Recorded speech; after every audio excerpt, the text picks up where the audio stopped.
I am Derek Hazeltine, Director of the Hertz Fellowship Program, and it is my great pleasure to introduce our session moderator, who will be introducing our two speakers today and guiding us.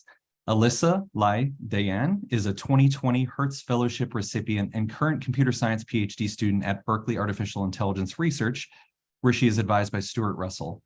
Prior to graduate school, she worked as a machine learning research scientist studying prediction and human motivation stimulation for autonomous vehicles at Uber ATG. She completed her bachelor's at MIT, where she conducted research across a variety of labs, including Flavel, the Computational Cognitive Science, and MIT IBM Watson AI labs.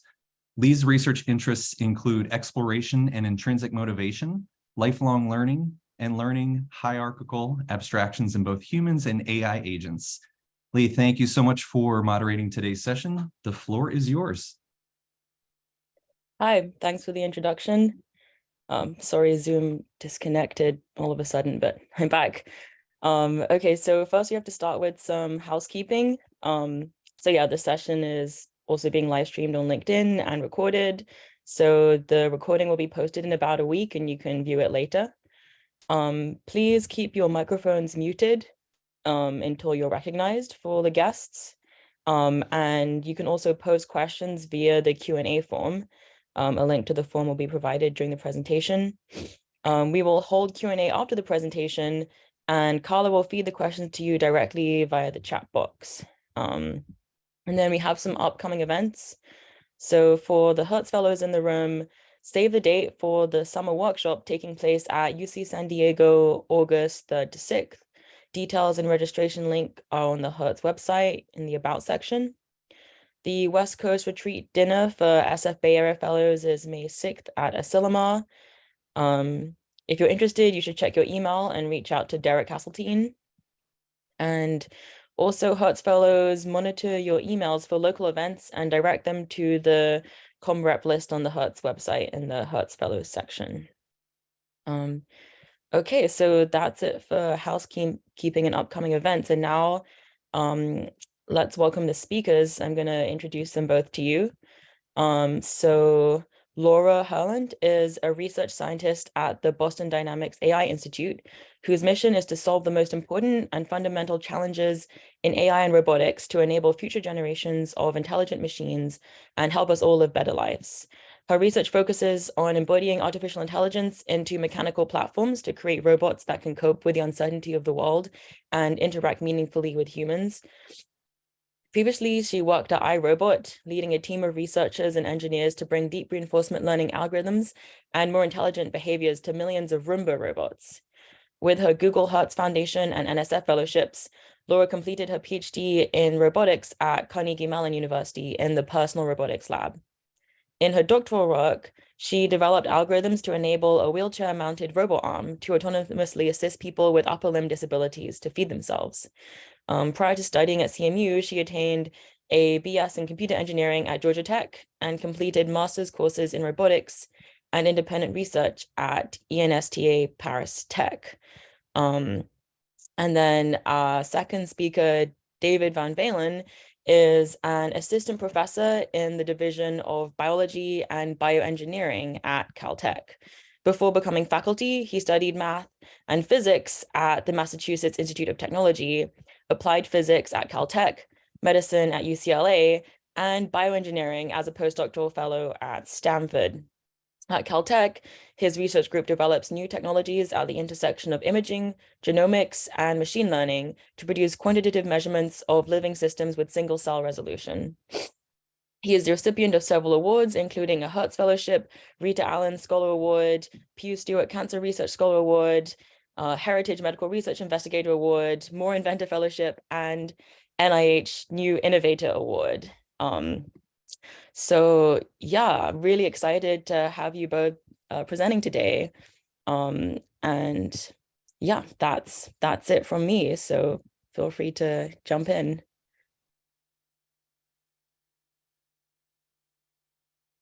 Great, thanks for inviting us. I guess I can get things kicked off with a few slides covering some of the work that my group here at Caltech does. And Yeah. So I think it's no surprise to folks here that AI has really been a remarkable technology. And a lot of what my lab does is think about how can we use these new AI methods to accelerate the speed at which we can make discoveries about how living systems operate. And so the way I actually like to think about the intersection between AI and life sciences just informs the different types of data that are collected about living systems. And broadly speaking, the data falls into three different categories. There's imaging data, which contains information about the spatial and temporal variation of living matter. There's sequence data, which contains information about the parts list variation of living matter, which genes are present, which genes are turned on or turned off, and whatnot. And then there's structural data, which contains information about how these biological molecules interact with the physical world to give rise to biological form and function. And what's happened over the past 5 years is that for each one of these different data types of data, there have risen a collection of AI methods that can do remarkable things with these data types. So you think about imaging data, everything from identifying cells and cell types to tracking objects. If you're working in neuroscience, quantifying the behavior of different of animals, either in isolation or when they're together as communities, remarkable things can be done. Similar things can be said for both sequence and structural data as well, and everything from interpreting biological sequences as far as where different transcription factors bind, all the way to solving the protein folding problem and enabling protein design. All of these are things that have been made possible with AI. And so in our lab, really, we think about two things. So one is, what's required to get these AI systems to work in practice on real data. And so this is more of a systems engineering type problem where we think about everything from creating the sources of labeled data that these AI systems learn from. So here we see some examples of AI systems that interpret different types of imaging data.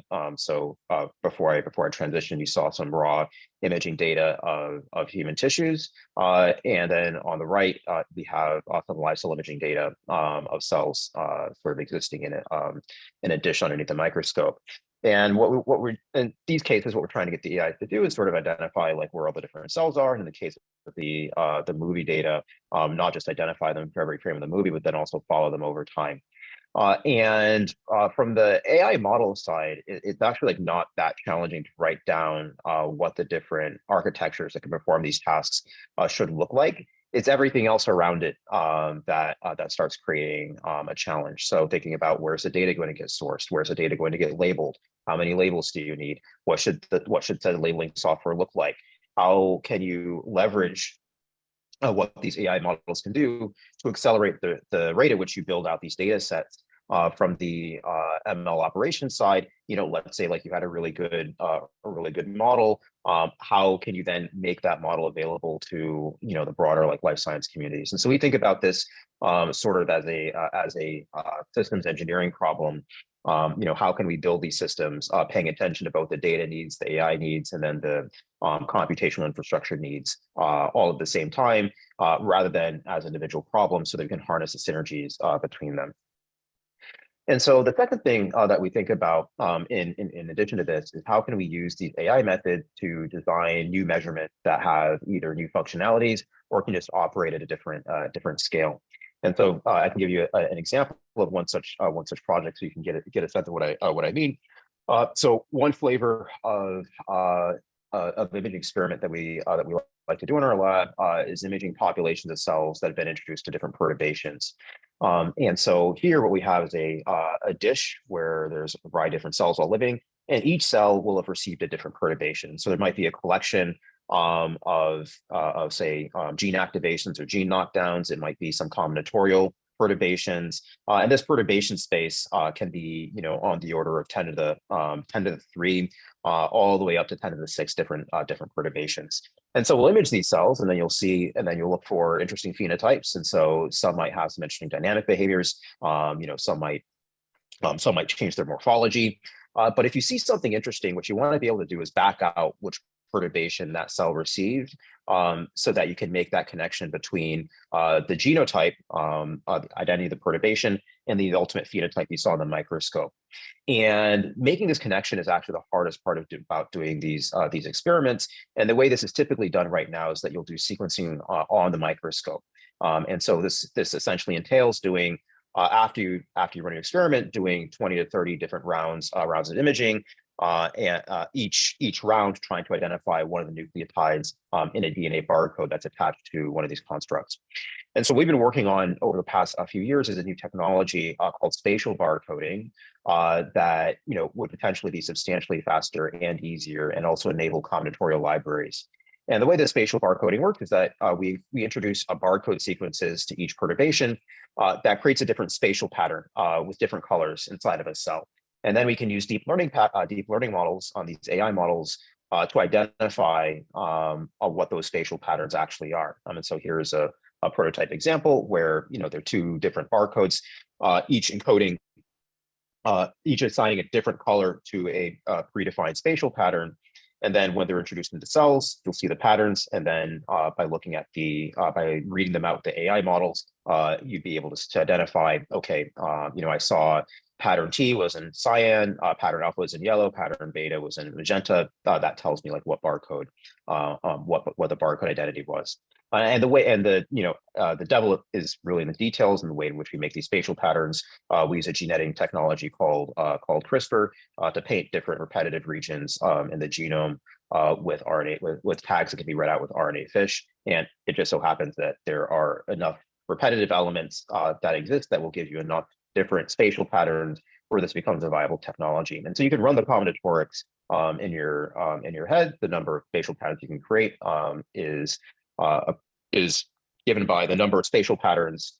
Your barcodes, the size of your barcode space is given by the number of spatial patterns to the number of colors. And so you can see if you have 10 patterns, 20 patterns, or whatnot, you can very quickly create large barcode spaces if you're doing 3 or 4 color imaging. And these additional images just show that some data from our lab is showing that this approach works.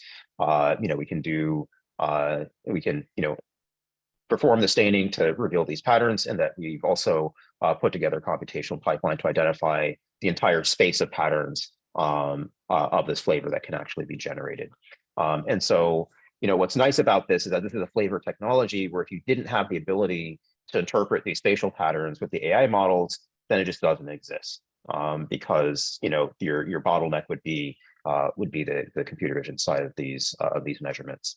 And so that's really I'd say like the two themes that my lab's been exploring: getting AI to work in sort of these real world settings with the robustness that life science research requires, and then thinking about how we can take these methods, vertically integrate them into our experimental designs, so that we can have measurement platforms that have new capabilities and are intrinsically more scalable. And so with that, I will stop talking and move it over to Laura. All right, thanks so much, David, and thanks for the invitation here to talk.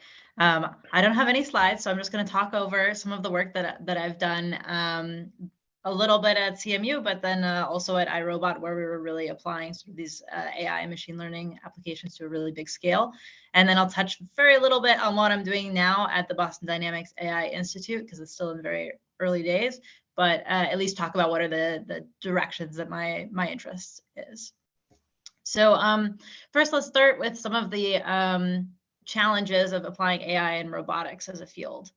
Okay, so I've been working with robots for the last 15 years, and one of the biggest challenges that we have is that robots have all kinds of different morphologies and different sensor modalities. As a result, you end up in this very low data regime often. So if you're a researcher and you've built your own custom robot, there's no other public data sets of what this robot interacting with the world looks like. And you see a lot of parallels between applications to robotics and applications to autonomous driving. And at least in sort of the autonomous driving domain, there's fairly large standard data sets. You can think about collecting data from actual drivers. That's not really the case in other sort of robot applications, whether that's robotic arms, humanoid robots, other sort of mobile robot applications. So that's one of the real big challenges. I'll talk about that in a minute, about how we handled that at iRobot. But this sort of low data regime is one of the really big challenges here. Another thing when applying AI to robotics in particular is that the robot itself changes the environment as it interacts with it in general. And so what this means is that you don't have a static data set that you can use to train, but actually all of your data is dependent on what the robot chose to do at that particular time. So this can mean that you can have a very biased set of experiences that you're trying to learn and extract meaningful information from, depending on what the actual policy, the execution decisions that the robot made while it was collecting the data. Another challenge is that it's very highly partially observable. And what that means is that as humans, we have a very, very rich sensor set of what we're experiencing in the world. We have very high resolution eyes. You can touch a very high resolution signal and you're getting all sorts of other signals in from your body as you're moving and doing the actual physical things in the world. The robot, we're getting closer and closer with this because, as sensors are being continuously developed, we can get much better. But there's still a huge gap between the sort of human level or even animal level capabilities and what exists today on the robot. So what this means is that if you want to design a robot that's going to be interacting in the world, it's going to have access to much, much less data than you as a person have access to, or a lower resolution of data. And that may include also missing parts of the environment that are relevant to whatever the robot's trying to do. Okay, and then the last challenge I'm going to talk about briefly is that the world is highly discontinuous, and this is specifically I'm talking about in the application of manipulation, where a robot needs to come in contact with objects. So there are the discrete state transitions which happen before becoming in contact with an object, to when a finger touches an object. That changes very much the contact state, such that it changes the behavior and the prediction on how the object, the environment is going to move. And another transition happens when a grasp goes from a stable grasp to an unstable grasp. You can have sliding contacts, things like this. And these are all very difficult to model in sort of classical, or what's now classical machine learning. So if you're using deep learning or any other sort of learning algorithm that has sort of intrinsic smoothness to it, it's not always the best fit for these types of problems. Okay, so they're kind of some of the general problems of or challenges of applying AI in robotics.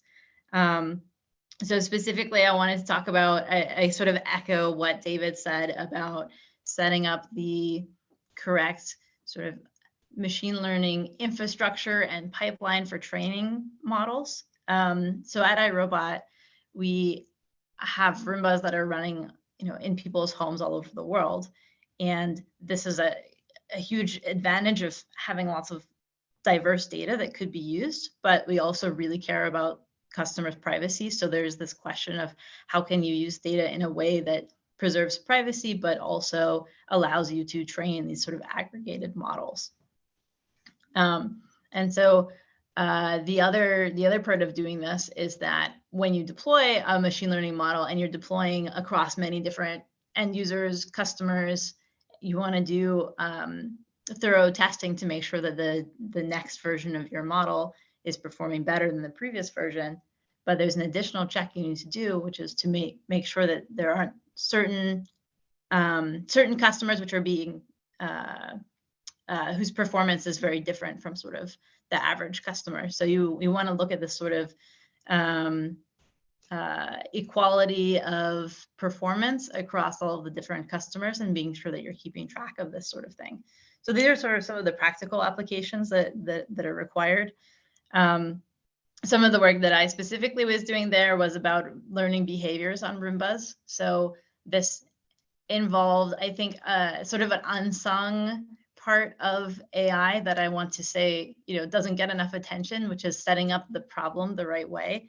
So a lot of times in sort of academic settings, when you're learning perhaps about like how things like reinforcement learning work or classification of images, like these sorts of problems, which can, they scale to real applications.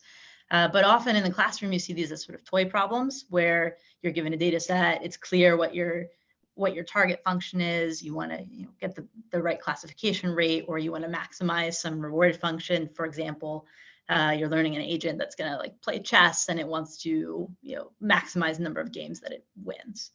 Well, very often in the real world, you don't have a signal like that that's really obvious that you should be learning. You don't know what sensors you should be using. You don't know what's the control space that you should be using. Should you be sending joint velocity? Should you be sending joint torques? How should you be controlling the robot? So there's actually quite a lot that goes in way even before you get to the machine learning problem, but just about how do you set up the problem properly? And it makes a huge difference, the impact of this. So there's a whole like a field dedicated to reward shaping and what's the right weighting for your loss functions and things like that. And so I always try to pitch a little bit that this is an interesting area to be working on, because when you want to apply these approaches to a problem that's not sort of out of a textbook or out of a sort of a toy classroom problem, then you have to make these decisions. And so it's really important to focus on like, how do we make those choices? And so I was working on these behaviors for the robot, and it's something similar where we have to decide, well, what does success mean? How do we measure success given that there's only certain sensors available on the robots that we were using? The other thing that in this application, which was about putting a trained deep learning model onto a Roomba out in the world that you wouldn't necessarily think about, is we had extra constraints about how fast the model needed to run, about the amount of memory it could use, because it's running on this tiny chip. And in a robot that's doing many other things, where upgrading to a different processor could make a big difference on the product cost. So so there's this whole like engineering aspect too, again, not sort of related to initially to your architecture choice or what algorithm you want to use, but that becomes very relevant when you're working like in the real world and trying to deploy this on an actual product. With that, I'll just transition a little bit to what I've been doing here at the Boston Dynamics AI Institute. So the AI Institute was founded by Mark Rabert, who is the founder of Boston Dynamics, which has gone quite famous for their robot dogs and humanoid robots. And those are very capable platforms which don't do a lot of AI or machine learning. It's mostly based on like hierarchical control, like classic controls. And what the AI Institute is focused on is sort of adding that next layer of intelligence to make it so that you don't need 5 roboticists for 6 months focused on just having the robot do one simple task, which is the reality right now if you want to do anything sort of dexterous manipulation. And so as a result, we're looking into what are the right sort of interactions between the robot and people, such that sort of non-experts can interact with, can program.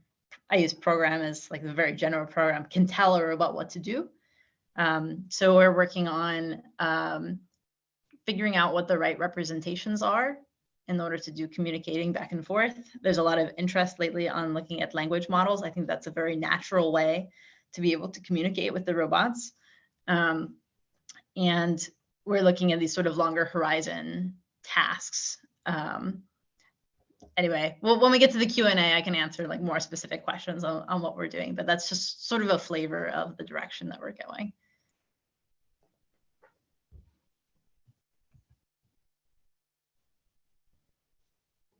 Cool.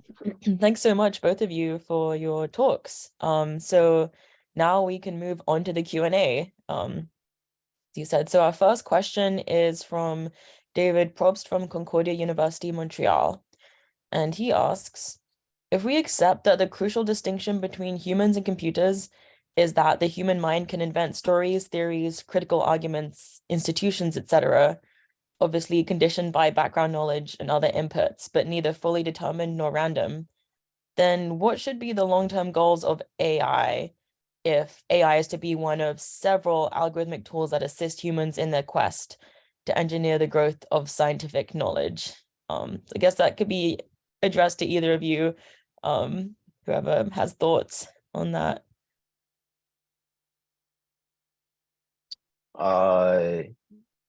Yeah, that's a good question. I think at least from the mindset of my own research, and then also the sort of folks who are in similar spaces, it's been about using AI methods to accelerate the rate at which we can cure human diseases. And there's a very clear goal that's of positive benefit to mankind. The way I think we have to be, I think we do have to be like very careful as a society about about how it gets used, even in these sort of more limited contexts, and what decisions end up getting seeded to these algorithmic systems. And I'd say like it's been fairly disappointing to see a lot of the conversation that's been happening recently be centered around, are these AIs conscious? They're producing text that looks like what humans can produce, and having this be like the focus of the conversation, when quite literally, as far as the decisions about what AI is allowed to do, what these algorithms are allowed to do in the real world, quite literally like determining who goes back to jail and who doesn't. And I think there just needs to be a lot more thought as a society, what things are we comfortable letting algorithms do, and what things, really should be kept in the human domain. That's a great answer, David. I just also wanted to add that I think that it's very important to make sure we're focusing on working on models that are able to express confidence appropriately, because that's one area which I think right now been brought to the forefront, where some of these larger models can be very clearly wrong, but confidently wrong. So I think making sure that we're including a sense of uncertainty, or a region of applicability that's being clearly communicated. That's also a little bit on us as designers of AI systems to make sure that that's part of the system, knowing that it's going to end up sort of being used by lay people. Thanks for those answers. So question 2 from Neil Jablon, Hertz Fellow. For Laura, can you please comment on how, in your experience, using trade-offs in device processing versus edge computing versus cloud computing can help with robotics, AI/ML solutions? Yeah, so that's a great question, and one that we're struggling with right now. Not struggling, not the right word. We're sort of, you have to reconcile which things make sense to be run fast, sort of at the edge, and where in my mind I'm thinking the edge is like an actual robot or robot manipulator, an endpoint in that sense, versus what should be run centrally, versus what should be run not only centrally but in sort of a cloud platform, or perhaps in a distributed processing center. One of the major considerations that we focused on was, like I said, this sense of privacy. And so I think there's a lot of very good work going on in sort of federated learning, and how you can split up the learning process such that you don't have to offload any sensitive data from the edge to sort of a central location. That being said, there's a lot of benefits to being able to do that processing in a central place. It's certainly, from a practical perspective, it's certainly more practical to have sort of processing in one place and be able to monitor across multiple edge devices at once. But it does it does require then having, a team of people to support that. And it's not always something that could be instituted at a smaller institution or somewhere which doesn't sort of have that infrastructure built up. So it does sort of necessitate a concentration of people who are working at this sort of scale into a limited number of places. So that's also something we want to kind of watch for, especially if we want to make it sort of accessible to all researchers. Thanks. Third question in 2 parts from Mike Worth, also Hertz Fellow. Part 1 is it true that the bulk of the current successful AI models are based on deep learning approaches? Are other approaches promising? Part 2, stepping back even more, it appears that AI research is based on model building from data sets resulting in black boxes with inexplicable innards. What's the prospect for more theory and logical reasoning in the field? And he mentions there's an international workshop on knowledge-based compositional generalization. Yeah, to either of you. As far as the applicability of other machine learning methods, other outside the deep learning domain, I think or just computation methods in general, I think it really does depend on the task. There are some domains, like say, the computer vision tasks in cell biology, where the deep learning methods do have a sizable advantage over the previous generation approaches. I think there are other problems. So for example, docking of small molecule ligands onto structures or receptors, where while the AI methods are very promising, the degree to which they outperform the existing methods is questionable, and that's a very political answer. And so I think it just depends. There are areas where the scale of the data and quality of labels isn't available to the degree that it needs to be for the AI methods to be competitive. And there are others where they are, and the AIs can sort of take advantage of that scale of data. Yeah, this is a great question. Certainly in robotics, there's not one camp thinking that we should end-to-end learn everything. There are certainly some people who are in this camp, but there are a lot of people who are not. So when I say end-to-end learning, it's like, should we have one big neural network with perhaps interesting structure, which goes from sensor values to like motor actuators, and like that's the whole thing. And I would say that there are more people who think that that's not going to work than people who think that it's going to work. It can work for some small tasks. For like long horizon tasks, we haven't seen a lot of success yet for doing this sort of approach. There's been a lot more work and focus on sort of what hierarchical methods could exist, where maybe there are certain parts of the structure which make sense to replace with a neural network. Like TAMP is one example of this, where it's sort of, you have a high-level planner that can string together different motion primitives or like behavior policies, and maybe each of those is learned with a neural network. So there's definitely not like this is going to consume everything. I think we are definitely going to continue to use some of these classical approaches when they're appropriate, especially as David said, like when there's not enough data to train like a higher parameter model, or when you don't have the compute, when it's not fast enough. There are lots of reasons why you wouldn't want to do this. Explainability is a good reason. So there has been some work on, guiding latent embeddings during learning such that those are more interpretable, or that they tie to a more classical representation, which then can be used later on as sort of a higher level step into a more classical approach. So I don't think that just neural networks is the end of the story. But that being said, they've had huge success on the sort of like high dimensional input data that's required. So it certainly is a very good tool to have in your toolbox. I haven't seen as much application of sort of more classical machine learning approaches, sort of, genetic algorithms, multi-arm bandit. Well, we see that a fair amount, but Gaussian processes, these sort of like more classical approaches, they're still relevant.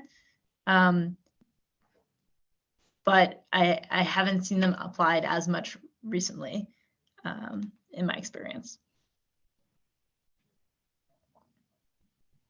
Thanks. From Mike McCracken, Hertz Fellow, your interesting discussions were both about what rational and responsible use of AI is being explored.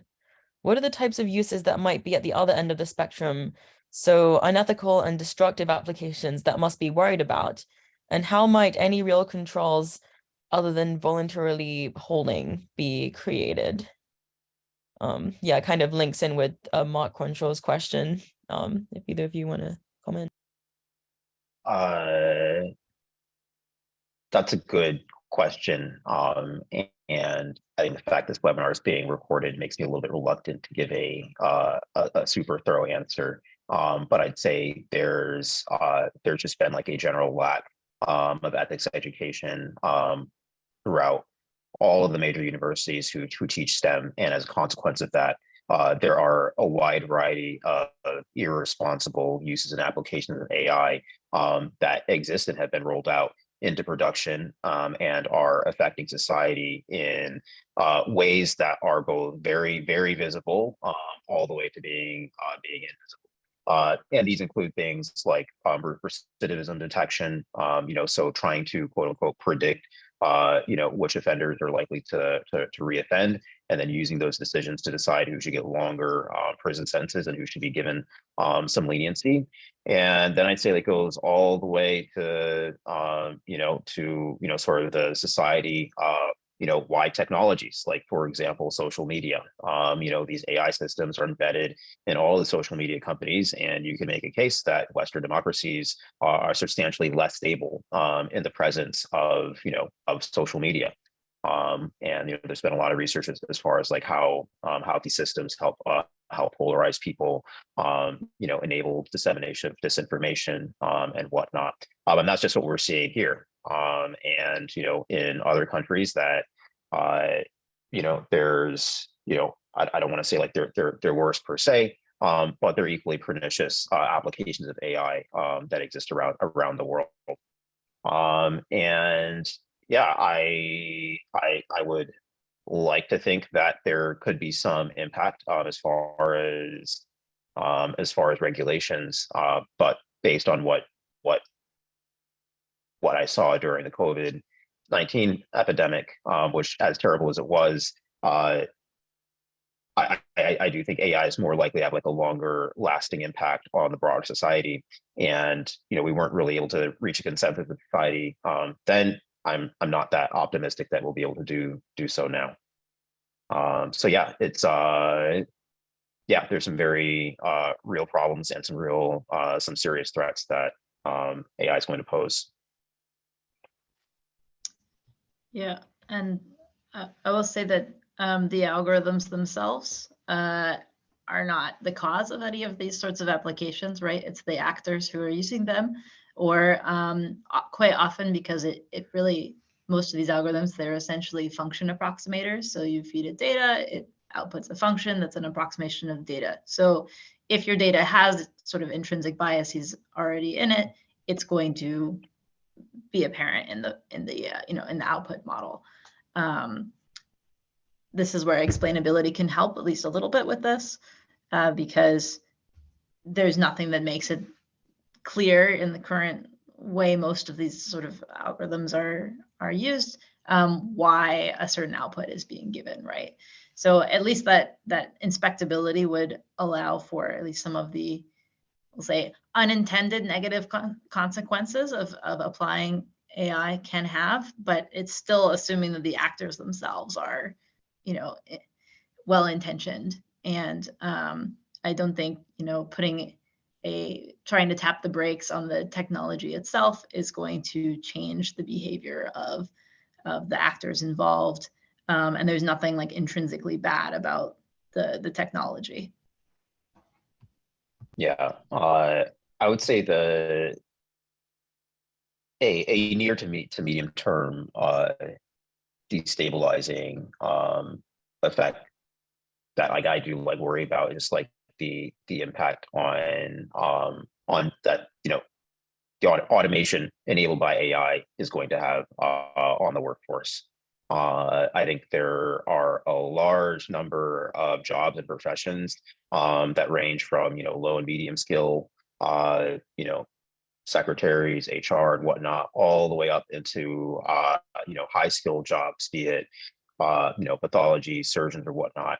And the automation that AI is going to enable is going to affect everyone across that entire spectrum.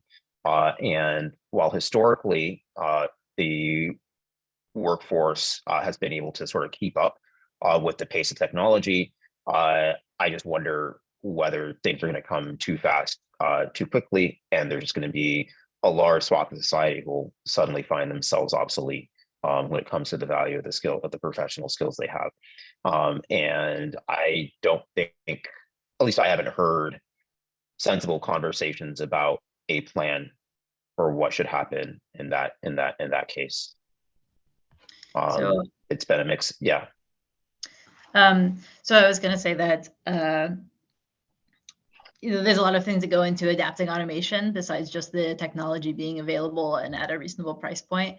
One of the people who's been working on this area is Julie Shaw at MIT, and she's been doing a lot of work at with other colleagues for identifying exactly what you're talking about, who would be impacted by what type of automation, what are companies doing to successfully integrate automation alongside human workers, what are the different barriers of entry to that, and you know, where is it being applied, whether it's being applied sort of disproportionately towards very large large companies in industrial settings, for example, automakers, compared to sort of small to mid-sized companies like you're talking about. So I would encourage you, if you are interested in these applications, you being the greater audience, that you look into some of the work that she has done. I'm curious what you guys thought of that that letter that was signed by a lot of people asking for everyone to like halt AI research until there's people have been able to figure out some like how to regulate and how to keep things like fair and safe, just to like buy some time. Do you think that was a good idea, or is there going to be some kind of race condition where like the good actors will pause but other people will keep on developing AI more quickly and overtake? It sounded more like a PR stunt than anything. So I didn't really put a lot of weight into that letter. There clearly does need to be, there's a deep need for some sort of regulatory framework for this technology. I don't see that letter or the request for a pause leading to such regulatory framework. And a number of the people who signed it just have not been proponents of government regulations. So I just don't, I didn't really put much weight into, I didn't assign much weight to that letter. Yeah, and I think, you know, seeing the applications of AI is going to lead to more informed regulation. Whereas if you try to create regulation in advance, you wouldn't necessarily be able to react well to what the reality is reflected. So yeah, and I'll just echo everything that David said about, you know, not putting a lot of weight into the letter. That's fair. Yeah, I think a lot of people on that letter were more like worried about stuff like AI X risk and like evil AI agents taking over the world potentially. But yeah, I do see a kind of divide between people who are worried about like AI fairness and like regulatory stuff versus people who are more thinking about kind of runaway situations of existential risk. To be perfectly honest, it's just hard for me to take that conversation like super serious, given that like these AI systems are already deployed in, you know, demonstrably harmful ways. as I've like expanded on earlier. And it just doesn't make sense to me, to be talking about, oh, well, what if the matrix multiplications become conscious when these systems are already being used to cause, to cause harm at various levels. So I don't know, in a way, it almost feels like a diversion, right? It's like, oh, let's talk about AI and consciousness. Well, what about all the jobs that are going to get lost if you actually do achieve self-driving cars? Because you might talk about, number of the lives saved and people who die in like auto accidents. But it's really, the net incomes of everybody who drives trucks, who drives cabs, who drives, who provides transportation for a living. That's the real value proposition of this technology, that you can take all of those dollars that go to their salaries, capture that. Some fraction goes to pay the gas, some fraction goes to pay the engineers, but the rest goes into the pockets of yourselves and your shareholders. And so when this is the actual business plan, and unclear whether they'll be able to get there or not, because Uber and Lyft, it's questionable whether they're actually profitable companies. You could say the same for other Tesla, also in the self-driving space, given how much they receive in like government subsidies. But that is like the pie in the sky dream that gives access to the venture dollars. And so when this is your business plan, it's just hard to take it seriously that, oh, you're worried about the AI consciousness and like, what about humanity? It's like, well, it's already questionable whether, what you're doing is like in service of humanity. Right. Yeah, definitely. Yeah. I mean, I don't know that either of us are qualified to comment on the global impact, on the economy, on health, on all these things of having, successful self-driving cars, or even more like automation within robotics, as to what it's going to have a real impact, as you say. But what is true is that from what I know, we're quite far away from sort of this conscious intelligence, as you were talking about. Having interacted with a number of sort of large language models and the sort of state-of-the-art vision and state-of-the-art sort of robot implementations, doing like manipulation tasks, we're still a long ways away from anything that I would be worried about. And so I think you do see this divide of people who work in the field, who are not overly concerned about some of these sort of hyped up worries, but are more concerned about these sort of practical applications, like you were talking about, David, right? And what the implications are of the technology that is deployed right now today, versus speculating on sort of an uncertain capability that, in my view, is not coming immediately or potentially in quite a while. Versus people who maybe are looking not in the field, looking in, seeing the hype. I get it. It's very impressive what some of the recent AI models can do, and it looks really appealing. And even myself, I'm surprised sometimes. But after a while of using it, you realize, that there's still a huge gap. So we're not actually near sort of the singularity, as people would call it. Totally.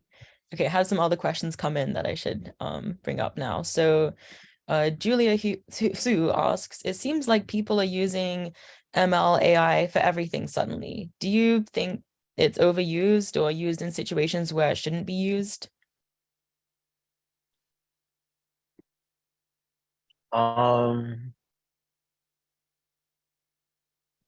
Like all of the ethics discussions, like aside, I'd say like the low data regime, you just really have to be careful about using AI methods in those cases. And for a lot of problems, it's actually unclear how much data do you need to get an AI method that's going to work fairly well for the use case.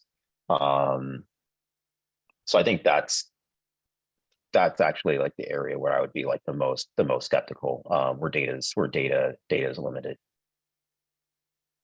Or where you already know the function. Like if you can explain the thing that you're trying to fit a model to in a sort of a rule-based fashion, then you should be able to write code that will do that. And then it's going to be much more explainable, much easier to debug. You won't need to do any sort of data. So yes, there are certainly problems where you wouldn't want to apply machine learning, not just because of data scarcity, but also just because it's a simple enough problem or it's well defined. There are known solutions that, that will solve this problem in a finite time. So it's not always the right solution. And yes, there's a lot of excitement around it, but I think it's the right level that there should be. It is pretty exciting, some of the applications. Yeah, I have friends at some tech companies saying that after ChatGPT came out, all the higher ups are telling them, come up with some way that you can use large language models. Like, we got to get on this hype. And they were really exasperated because often it was just not actually applicable. But it just seemed more of like a marketing need than a practical use. Okay, we have a question from Peter Becker asking about Isaac Asimov's 3 laws of robotics. Do you think there should be some kind of 3 laws of like universal principles for that everyone should follow and agree to for using AI? Can this be updated to the present day? I mean, the 3 laws, they probably still apply just as written.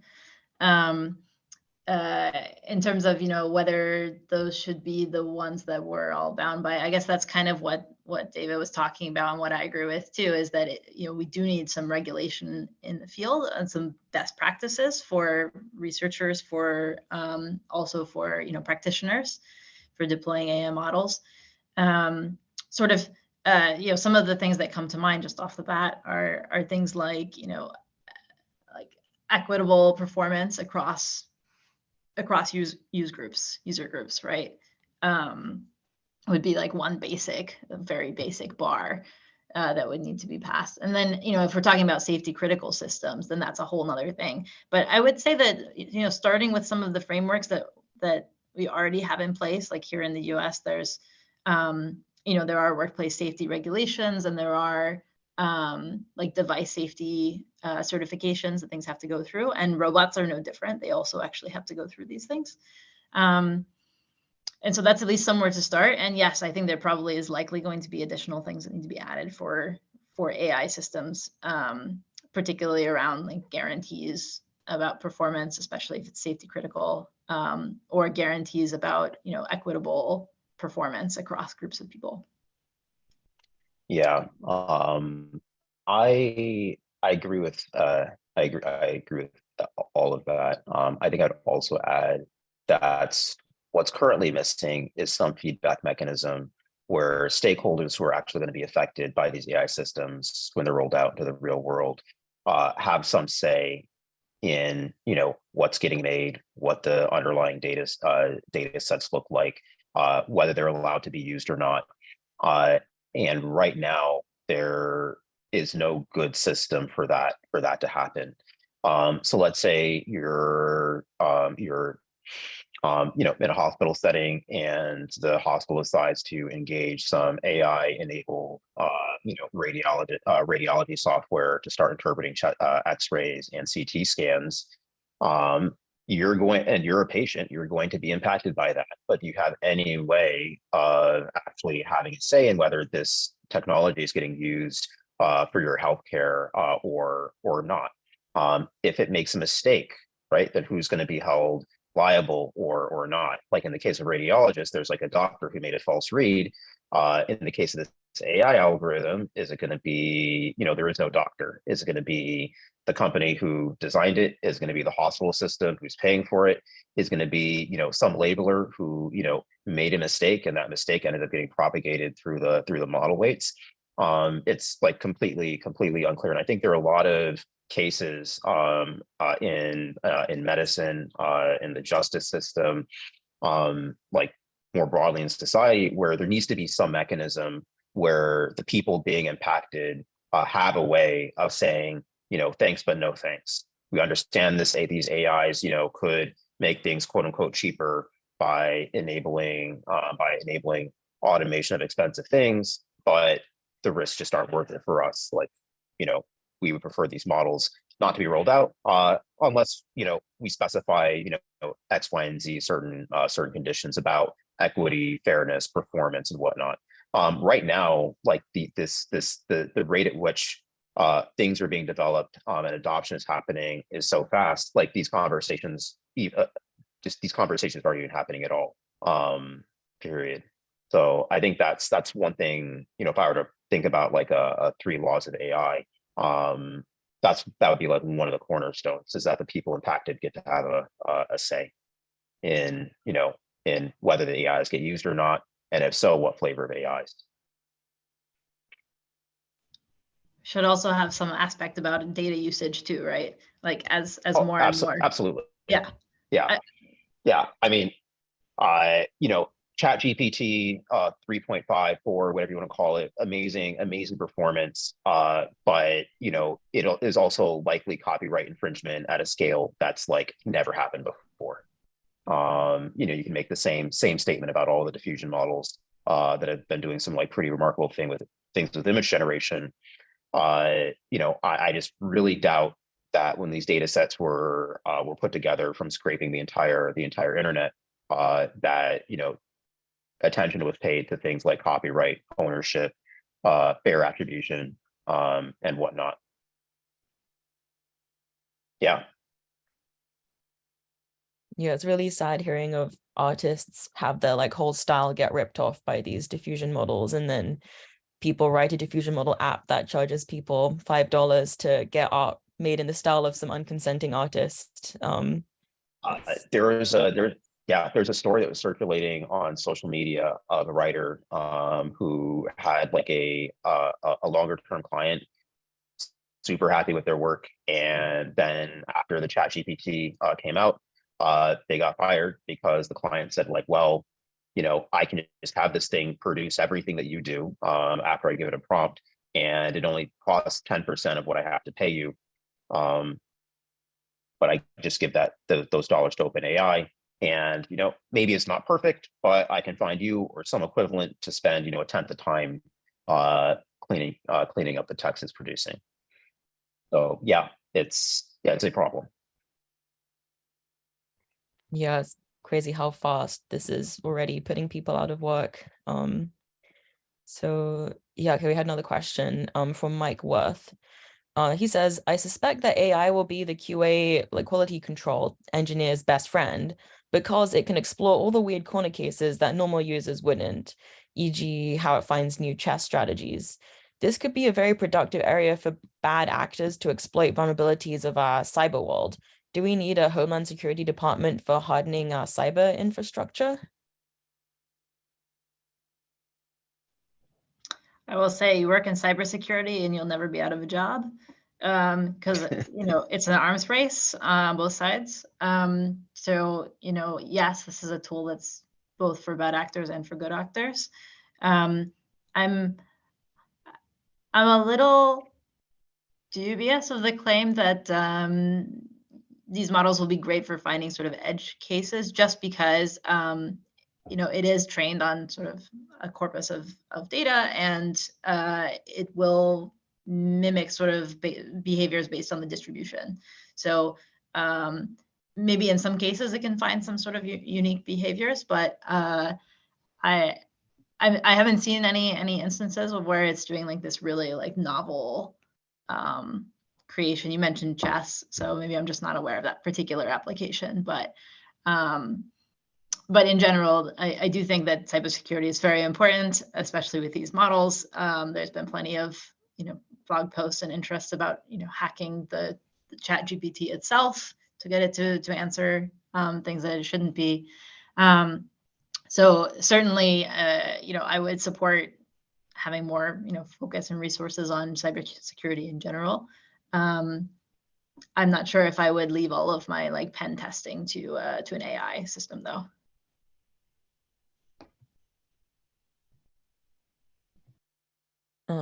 Okay.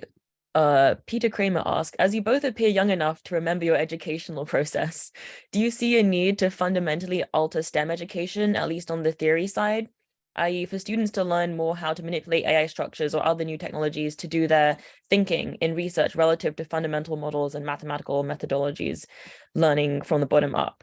Or what kind of higher cognitive processes will become important to cultivate in education as AI is more relied on to conduct technical reckoning? From a fundamental level, I don't think there needs to be some like massive reworking.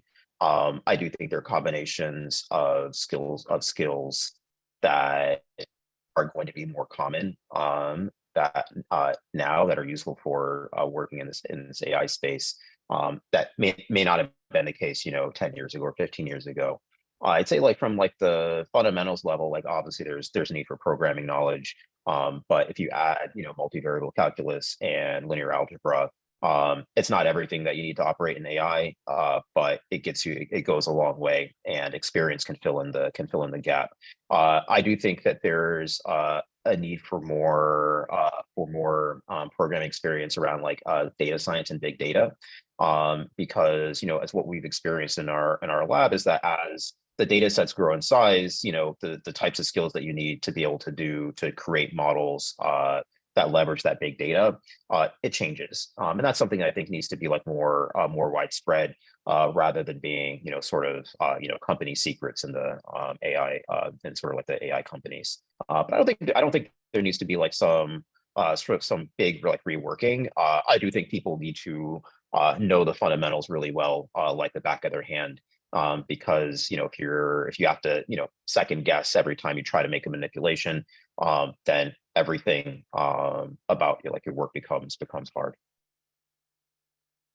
So I know that you have to sign off now, David. So Yes. before you go, I just want to thank you so much for presenting and answering all the questions. And yeah, Laura can stay until 15:15 because we have some more questions. But thanks so much, David. Great. It was great to Thank hear you so from much. you. All right. Take care. Bye-bye. Yeah, bye. I wanted to add just to that last question about education, that maybe a good analogy would be like the introduction of the internet, right? So I did need to change how some assignments were given, such that you couldn't just sort of search for the answers online, or compile information sort of rote in this way. And so we're already seeing some of the sort of academic institutions make changes to how people are being evaluated based on sort of this new world where ChatGPT is a thing and people can sort of synthesize essays. So I think there's going to be there should be a larger focus on sort of explaining the thought process behind it, understanding the reasoning, and perhaps doing some sort of assessments in person. So there does need to be some shift in that way. I mean, I largely agree with what David said about programming and sort of basic or higher level math, sort of linear algebra, multivariable calculus being important, but also a strong focus on sort of computer science, computer engineering. There's this whole new field called ML ops, which is focused specifically on the sort of scaling of large models.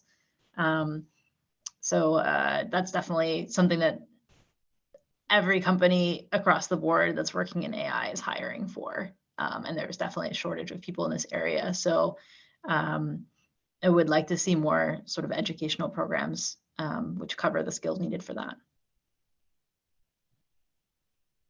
Cool. Okay, we just have time for one last question from Mike Worth.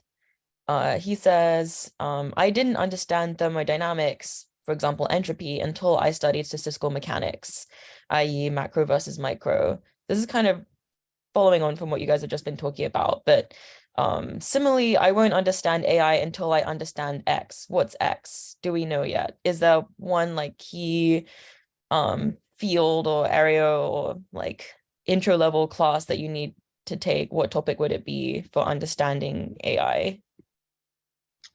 So I've been using sort of ML and AI a lot interchangeably, but they're not strictly the same thing. So before taking any sort of AI classes, I did machine learning classes, which I think was very helpful. It sort of covers those sort of classical approaches that we were just talking about. Things like what's a Markov decision process, things like decision trees, like, I don't know, SVMs. The idea of doing like fitting a function to data, which is a very general thing. Also any sort of optimization classes, so like dynamic optimization, I think, and this sort of control theory is a very natural transition into what would be considered AI. Cool. Okay, so now we're wrapping up. So we just have some final oh wait. Okay, if you have time, there's one last question. Sorry. So with the emerging, increasingly convincing ability of AI to make it look like specific people are saying things that they haven't said, will there inevitably be ways to figure out what is real and what is not? And do so fast enough to keep false, scandalous, libelous information / imitations to be identified instead of spreading worldwide? How can we arrange for everyone to count to 100 first? Yeah, this is a really difficult problem. And you know, it's not something that's trivial to solve. I think there's two parts that can help. One is sort of healthy skepticism. You know, Photoshop has been around a long time, and I won't pretend like this is like Photoshop. It's very different because now people can just automate at such a fast scale and a large scale that wasn't possible before. But you know, we've seen the ability in the past to have sort of fake data, fake images, maybe not really fake videos so much, but and you know, the world didn't collapse. So I have hope. And then the other thing I think that can help a little bit with this is sort of a focus on reliable sourcing, authenticating the source of materials. It's also not a perfect solution because we don't want to end up with certain, you know, authentication bodies that are the only purveyors of truth, and therefore, you know, it's not clear that you're going to have clear and free speech if you have to go through one of these sort of authentication procedures and make sure that it's open to everybody. So I don't have a perfect solution for that. I think that those two things combined can help combat this, but it's also something that I'm concerned about too. Yeah, I heard someone suggest that like cameras and mobile phones should be given some kind of like public-private key thing to like, and that would be embedded in the images or videos taken to like prove that it was taken at this time and place from this device. But it's still very hard to say what would really protect against things like that. Okay, well, thank you so much for presenting and answering these questions again. We're now going to wrap up. Thank you to all the guests on Zoom and on LinkedIn for attending and participating in Q&A. And then final event reminders again: Hertz Fellows, save the date for the summer workshop in UC San Diego, August 3rd to 6th. Check the Hertz website for all the details, and also the West Coast retreat dinner for SF Bay Area Fellows is May 6th at the Sillamar. Email Derek Hasseltine if interested, or check your emails. And yeah, all Hertz Fellows, monitor your emails for local events, and go to the community rep list on the Hertz website to also find out what's happening. So yeah, thank you everyone so much. This was really interesting session. And thank you for moderating. Yeah, of course. Take care. Bye.